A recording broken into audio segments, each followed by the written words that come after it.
Amber, having come from this world, what is digital forensics?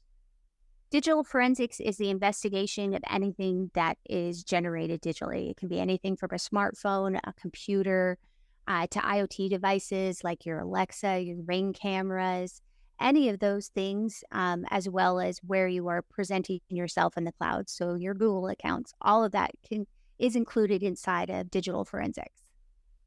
And so let's talk about it. What are some just core components or some best practices without giving away the farm, as it were, that you provide or you shared with people on best practices for digital forensics investigations?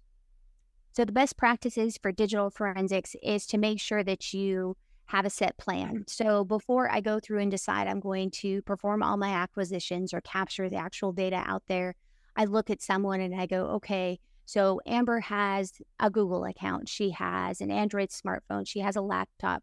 She's connected to the cloud. I kind of scope out where the extent of their digital fingerprint is and then figure out what my capture techniques are going to be from that point forward.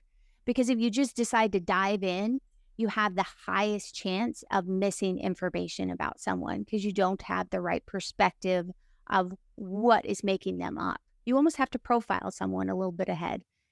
There's default stuff like who doesn't have a Gmail account, but not everyone has a smartphone. Why don't they have a smartphone? What's their alternative communication? If they don't have a landline, are they hiding a feature phone somewhere? Are they using VoIP? What's going on? And you have to kind of build that up before you jump into the game. So I do that with every case I work on. It doesn't matter, civil, criminal, whatever it is, that's my start because you don't want to miss. The biggest fear of any forensic investigator is missing something. I take my burden of proof very seriously and I don't want to miss anything. It's innocence or guilt. So